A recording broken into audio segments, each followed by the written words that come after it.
आज मैं आपको एक्सप्लेन करूंगी आयरन मैन के तीनों पार्ट्स। तो मूवी की स्टार्टिंग होती है अफगानिस्तान के बॉर्डर को दिखाते हुए। वहां पर यूएस आर्मी भी होती है जो कि किसी ऐसे आदमी का इंतजार कर रही होती है जो कि वेपन्स को डील करता था और उसका नाम था टोनी। फिर कुछ ही टाइम में हम देखते हैं कि टोनी वहां पर पहुंच जाता है। वहां पर टोनी उस आर्मी को एक मिसाइल दिखाता है और कहता है कि ये हम लोगों ने बनाया है। ये इतना ज्यादा खतरनाक है कि ये एक मिसाइल ही पूरी कंट्री को तबाह करने के लिए काफी है। और फिर वहां पर उसका एक्सपेरिमेंट किया जाता है। दरअसल टोनी यहाँ पर आर्मी से कोई डील करने आया था और इस डील से वो बहुत अमीर हो सकता था। उसके बाद वो यहाँ से चला जाता है, लेकिन तभी टोनी की कार पर कोई फायरिंग करने लगता है। वहाँ पर मौजूद सारी की सारी आर्मी टोनी को बचाने की कोशिश करती है, लेकिन वो लोग उन आर्मी को फायर करके मार देते हैं। टोनी अपनी जान बचाकर गाड़ी से बाहर तो आ जाता है, लेकिन उसके पास उसी की कंपनी का बॉम्ब पड़ा होता है जिसके फट जाने से वो काफी जख्मी हो जाता है। अब हमें एक दिन पहले का टाइम दिखाया जाता है जब टोनी को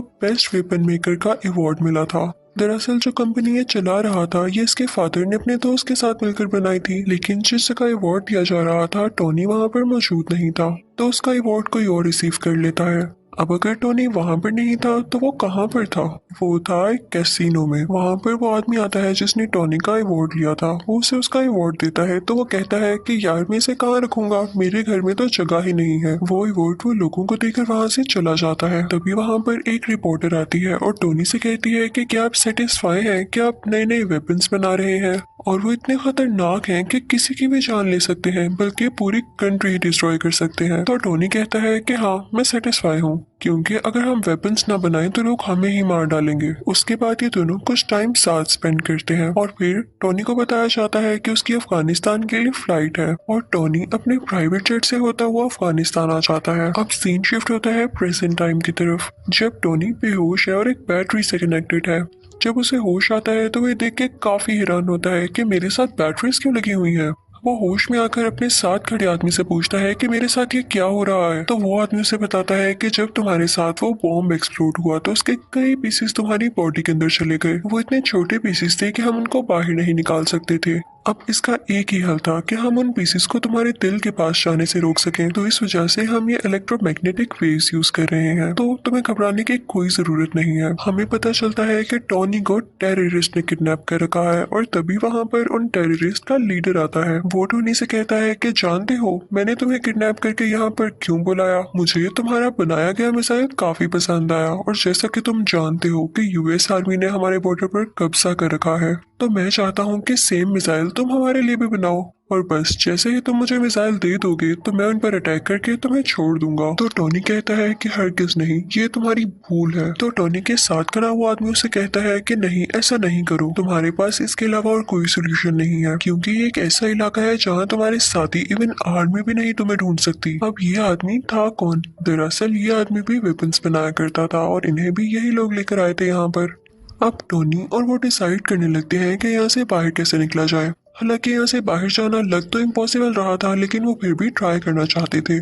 वो आदमी कहता है कि मुझे अपनी फैमिली के पास जाना है। तो टोनी कहता है कि मेरी कोई फैमिली नहीं, बस एक ड्राइवर और एक सेक्रेटरी है। तो वो दोनों सोचते हैं कि हम कोई ऐसा ड्रेस बनाएंगे जो कि बुलेट प्रूफ हो, ताकि जब हम लोग बाहर निकले और वो हम पे शूट करें तो हम पे कोई असर ना हो और हम फौरन से भाग जाएं। वो आदमी टोनी को बताता है कि तुम्हारी बॉडी में जो इलेक्ट्रोमैग्नेटिक वेव्स हैं उनको सिर्फ वही बैटरी कंट्रोल कर सकती है जो मैंने तुम्हारी बॉडी के साथ कनेक्ट की थी। अब उसको ढूंढना होगा ताकि उसको यूजफुल बनाकर हम यहाँ से बाहर जा सके, लेकिन उस सूट के लिए इनको बहुत हाई पावर्ड बैटरी चाहिए थी जो कि सूट को रन भी कर सकती। दूसरी तरफ लीडर को तो यही लग रहा होता है कि शायद ये लोग मेरे लिए वो मिसाइल बना रहे हैं, तो वो उसको मटेरियल भी देता रहता है, क्योंकि वो नहीं जानता होता कि मिसाइल बनाने के लिए क्या क्या मटेरियल चाहिए। लेकिन जल्द ही जब वो सूट तैयार होता है तो इस बात की खबर उस लीडर तक भी पहुंच जाती है। उसे बहुत गुस्सा आता है और वो उस आदमी को जो कि टोनी के साथ इस सूट बनाने में हेल्प कर रहा था काफी इंजर्ड कर देता है।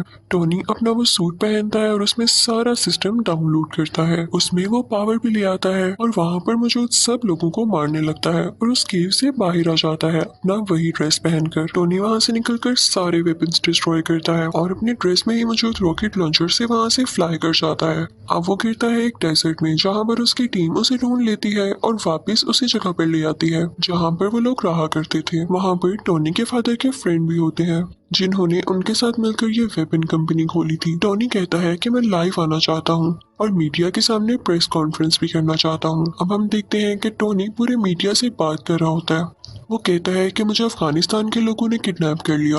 उन्होंने मुझसे डिमांड की कि मैं उनको भी वेपन्स बना कर दूं। मैंने ये सोचा है कि मेरे वेपन्स इतनी प्रॉब्लम्स क्रिएट कर रहे हैं और वो लोग भी मेरे वेपन्स को हासिल करके जंग करना चाहते हैं, वॉर करना चाहते हैं, और मैं ये सब नहीं चाहता, इसलिए मैं अपनी कंपनी बंद कर रहा हूँ। और एटलीस्ट अगर कंपनी बंद ना भी की तो मैं ऐसे वेपन्स कभी नहीं बनाने वाला। तो वो आदमी जो टोनी के फादर का फ्रेंड था वो सारे लोगों से कहता है कि नहीं नहीं, ऐसी बात नहीं है। टोनी बेचारा अभी अपनी जान बचा कर आया है और ये सेंसेस में नहीं है। ये भी उदास है, इसलिए बहकी बहकी बातें कर रहा है, ऐसा कुछ नहीं होने वाला। टोनी वहाँ से चला जाता है और वो आदमी भी टोनी के पीछे पीछे आता है। वो टोनी से कहता है कि आखिर हुआ क्या, तुम अफगानिस्तान से कैसे बचकर निकले और तुम्हें उन लोगों ने क्यों किडनैप किया था।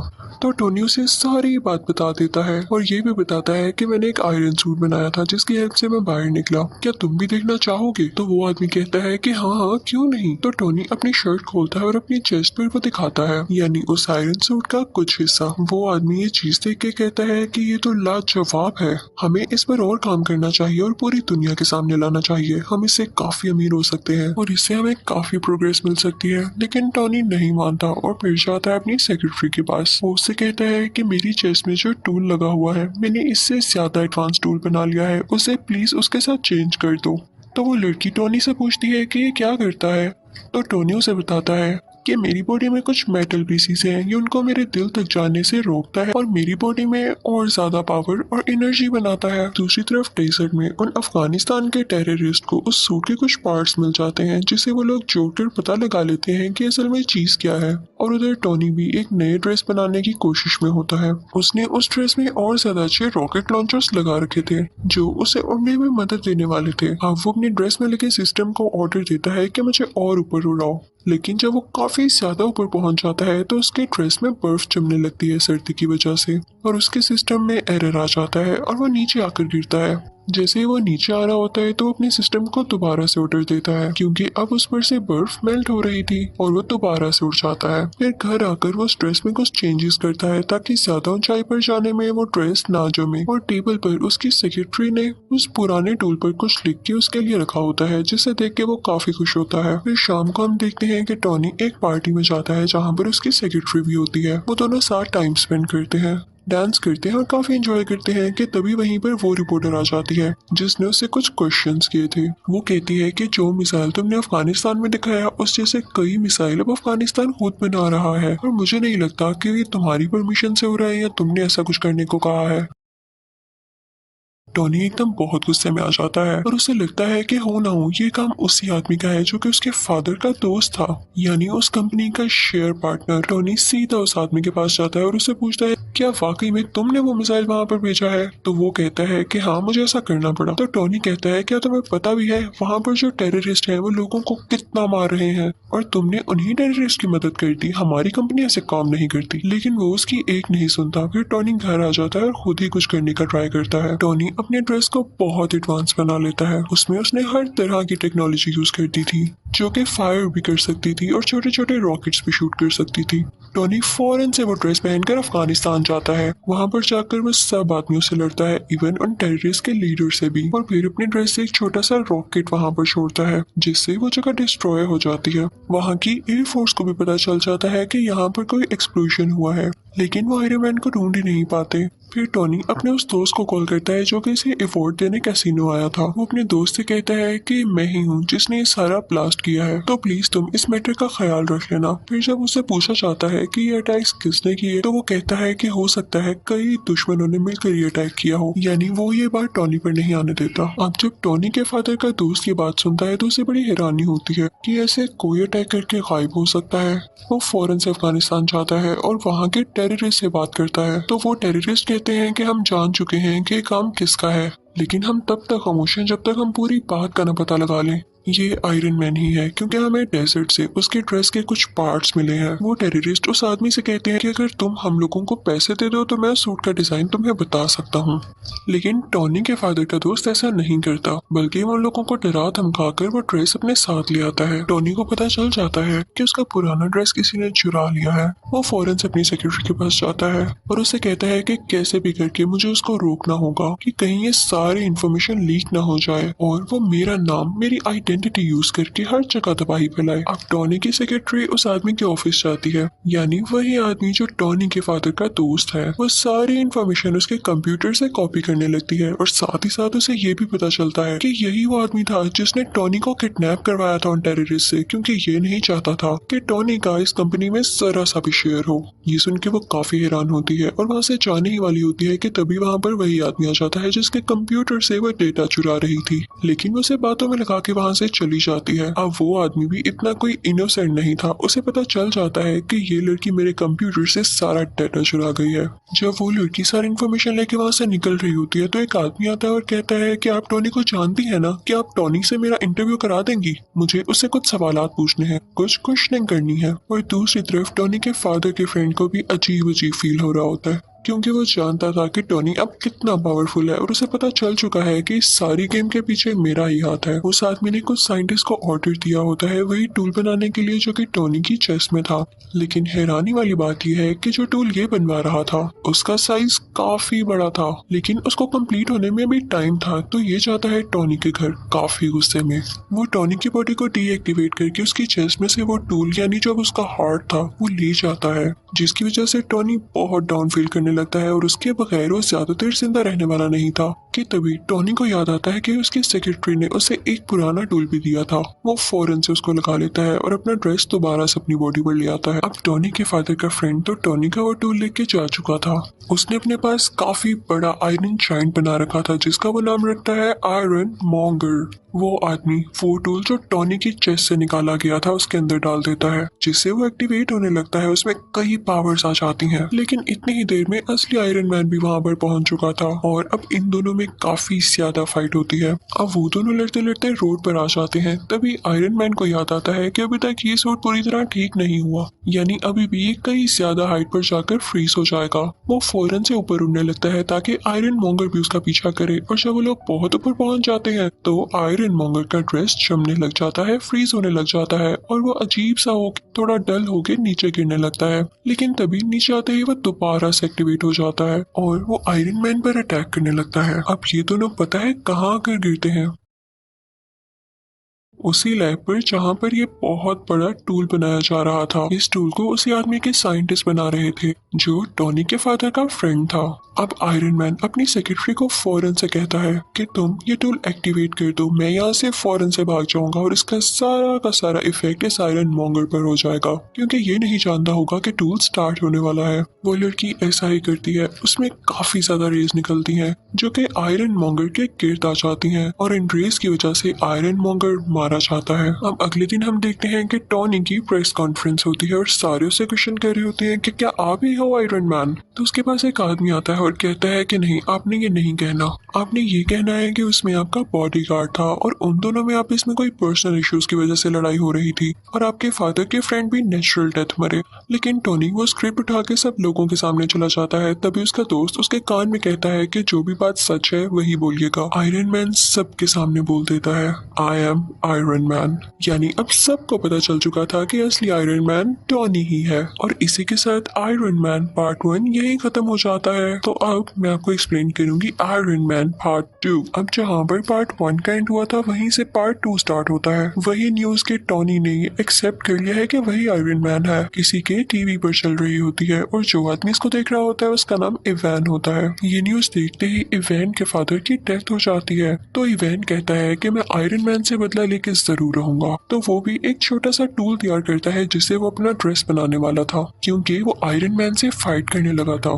अब कई दिन बाद इवैन का ड्रेस तैयार हो जाता है और वो उसे नाम देता है व्हिप लैश।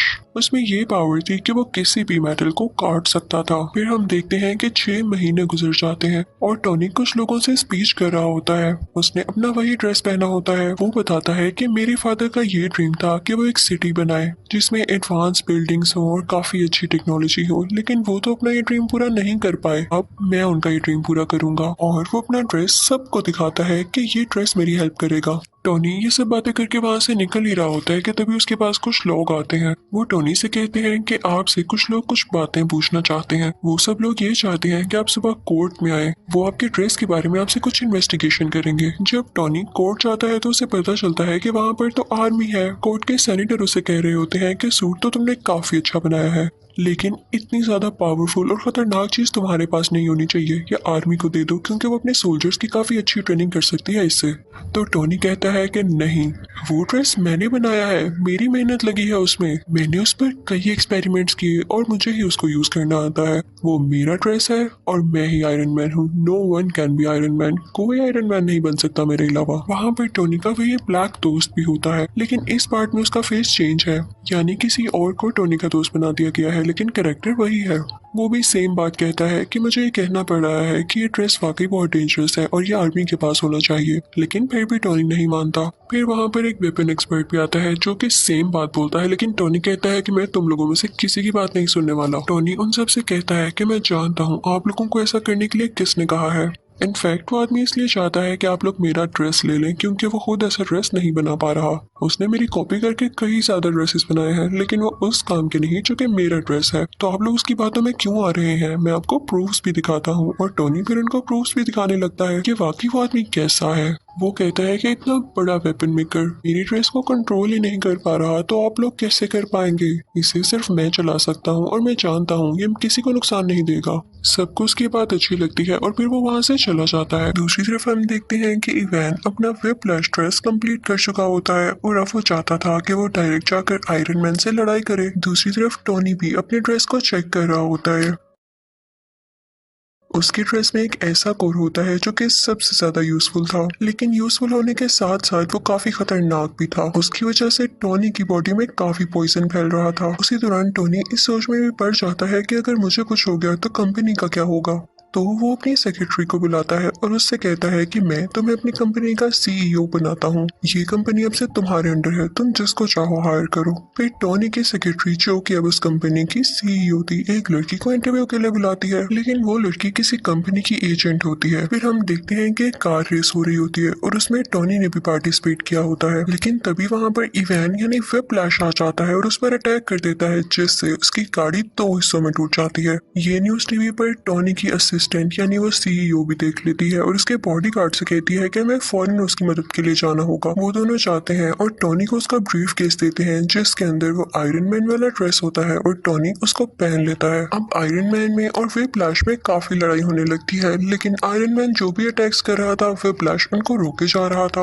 और कई देर तक ऐसे चलता है। लेकिन तभी आयरन मैन व्हिप्लैश पर जोरदार अटैक करता है, जिससे फाइनली व्हिप्लैश को डिफीट हो जाती है। व्हिप्लैश को अरेस्ट कर लिया जाता है। थोड़ी देर बाद टोनी पुलिस स्टेशन जाता है इवान से ये पूछने के लिए कि उसने उस पर अटैक क्यों किया। वो आगे से चुप रहता है तो टोनी उससे कहता है कि वैसे तुम्हारी टेक्नोलॉजी थी बड़ी कमाल की, तुम अगर ये आर्मी को बेच देते तो तुम काफी अमीर हो सकते थे। और ये कह के वो वहां से चला जाता है। फिर हम देखते हैं कि एक और आदमी आता है जो कि सेम टू सेम इवान के जैसा था, इवन उसका यूनिफॉर्म भी। वो दरअसल जेल में इसलिए भेजा गया था ताकि उसको मरवाकर लोगों को ये शो किया जा सके कि इवान मर चुका है। और एक आदमी जो कि बहुत बड़ा गैंगस्टर था असली इवान को रेस्क्यू कर लेता है, वहां से निकलवा लेता है। सबको यही लग रहा था कि इवान मारा जा चुका है क्योंकि उन्होंने वहां पर ब्लास्ट करवा के नकली इवान को मरवा दिया था। वो गैंगस्टर किसी इंडस्ट्री का ओनर था और टोनी का सबसे बड़ा दुश्मन था। वो ये चाहता था कि वो भी आयरन मैन के ड्रेस की तरह कई ज्यादा ड्रेसेस बनाए और पूरी आर्मी बनाए उनसे। उसने इवान को भी इसीलिए छुड़वाया था। दूसरी तरफ टोनी के ड्रेस का वो कोड उसे काफी सता रहा होता है। वो उसकी चेस्ट में मुसलसल पॉइजन पहुंचा रहा था, जिससे उसे फील हो रहा था कि अगर उसने कुछ ना किया जल्द तो वो मारा जाएगा। लेकिन इस बात की फिक्र ना करते हुए वो अपनी बर्थडे पार्टी रखता है और उसमें डांस कर रहा होता है कि तभी उसका वो ब्लैक फ्रेंड आता है और उसे कहता है कि आर्मी का ऑर्डर है कि कल तुम्हें या तुम्हारे ड्रेस को उनके सामने लाया जाए। वो आदमी भी टोनी से अब तंग आ चुका था। वो कहता है कि तुम अपना ड्रेस पहन के पार्टी कर रहे हो, तुम जानते भी हो कि कितना खतरनाक है, लेकिन टोनी उसकी बात नहीं सुनता। तो वो भी टोनी का पुराना ड्रेस पहन कर आ जाता है। और उन दोनों में अब काफी ज्यादा फाइट होती है। दोनों ने ही आयरन के ड्रेसेस पहने रखे थे और दोनों चाहते थे कि किसी न किसी तरह एक दूसरे को हरा दें ताकि पहला जीत जाए।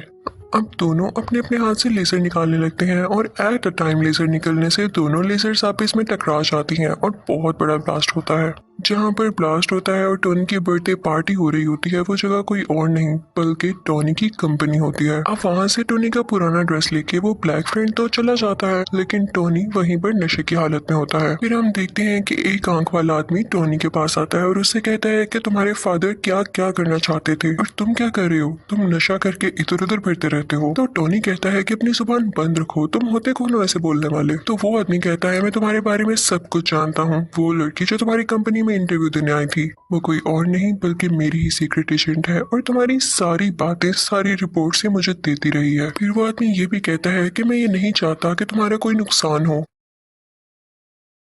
मैं चाहता हूँ कि तुम और ज्यादा अच्छा एक ड्रेस बनाओ जिससे पूरी दुनिया को फायदा हासिल हो और मेरे पास तुम्हारे फादर की कुछ चीजें भी हैं, चाहो तो उन्हें मेरे से ले सकते हो। टोनी उस एक आंख वाले आदमी के पास से वो सारी चीजें ले आता है तो उसे पता चलता है कि उसके फादर जो सिटी बनाना चाहते थे वो उस टूल की मदद से बनाई जा सकती है। वो उस पर पूरी तरह से रिसर्च करने लगता है।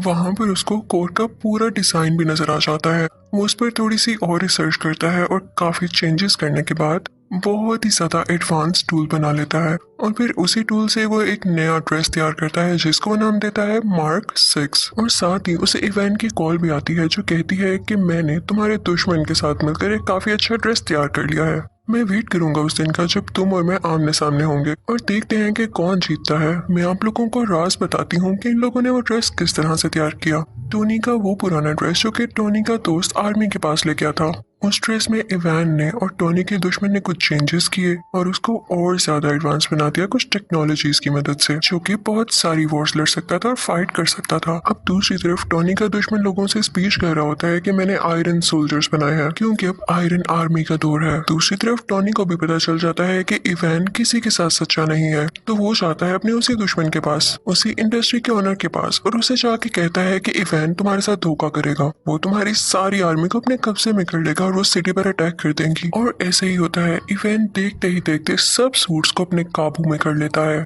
और उस वॉर मशीन को भी, जो कि इन लोगों ने नई टेक्नोलॉजीज के साथ तैयार की थी।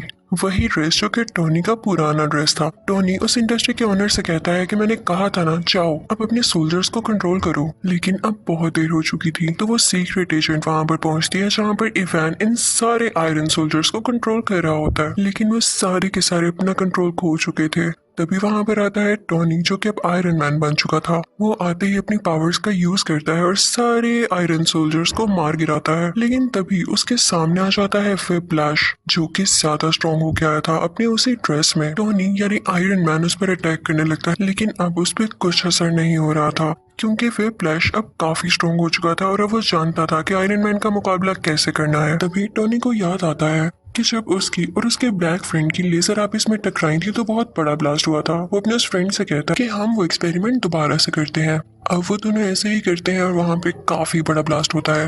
व्हिप्लैश वहीं पर मारा जाता है।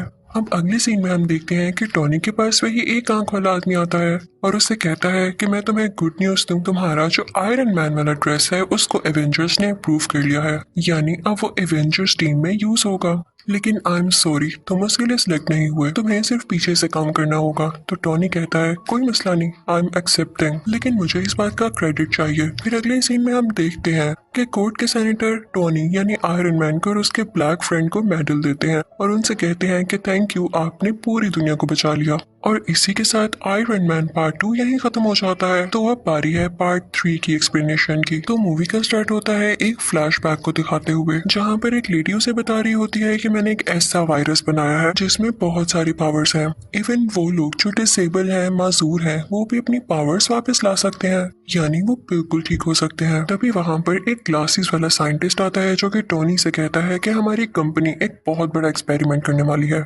उसमें बहुत ज्यादा एडवांस टूल यूज होने होने वाले हैं, तो मैं तुम्हें ऑफर कर रहा हूँ कि मेरी कंपनी को ज्वाइन कर लो। दरअसल वो टोनी से काफी इम्प्रेस होता है, लेकिन टोनी उसकी ऑफर को रिजेक्ट कर देता है और वहाँ से चला जाता है। हम देखते हैं कि टोनी को एक मेंटल इशू हो गया था, उसी वजह से जब आयरन आर्मी ने पूरे सिटी पर अटैक्स किए थे और टोनी उन्हें शुरू में बचा नहीं पा रहा था, उसे वो फ्लैशबैक बार बार आते थे और इसी को लेके वो काफी सैड और बुरा फील किया करता था। लेकिन उसका दोस्त उसे हौसला देता है।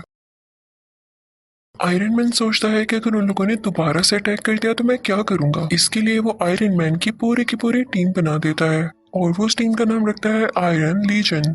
अब हमें पता चलता है कि पूरी कंट्री में दोबारा से अटैक्स हो रहे हैं और वो कोई और नहीं बल्कि मैंड्रिन नाम का एक आदमी करवा रहा है।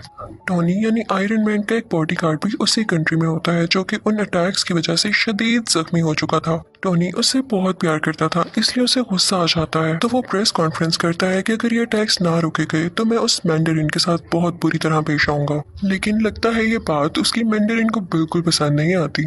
वो जनाब टोनी के घर पर ही अटैक करवा देता है, जिससे टोनी यानी आयरन मैन का घर पूरी तरह से तबाह हो जाता है। उस वक्त टोनी के साथ वही लड़की भी थी जिसने वो वायरस बनाया था जो कि डिसेबल लोगों को ठीक कर सकता था। आयरन मैन अपना ड्रेस पहनता है और उस लड़की को बचाकर वहां से ले जाता है, लेकिन आयरन मैन के सूट में एक एरर आ जाता है। जिस जगह उसने लैंड करना था वो वहां पर नहीं जाता, बल्कि किसी ऐसी जगह में गिर जाता है जहां पर स्नो फॉलिंग हो रही होती है। लेकिन स्टिल होप यानी उम्मीद अभी भी बाकी थी, क्योंकि उस सूट में पावर जो बाकी थी वो चाहता तो उस जगह पर वापस जा सकता था जहां पर उसको जाना था। दूसरी तरफ पूरी दुनिया काफी सैड होती है, क्योंकि उनको ये लग रहा था कि टोनी मारा जा चुका है उस अटैक में जो कि उसके घर पर हुआ, क्योंकि उसके बाद टोनी किसी को दिखाई जो नहीं दिया। आयरन मैन जिस विलेज में गिरा था वहां पर उसे एक बच्चा दिखाई देता है, वो उससे कई बातें करने लगता है क्योंकि वो बच्चा उसको काफी इनोसेंट लगता है। टोनी देखता है कि वो विलेज भी तबाह हो चुका है और सेम उसी तरीके से ये तबाह हुआ है जिस तरीके से टोनी के घर पर अटैक किया गया।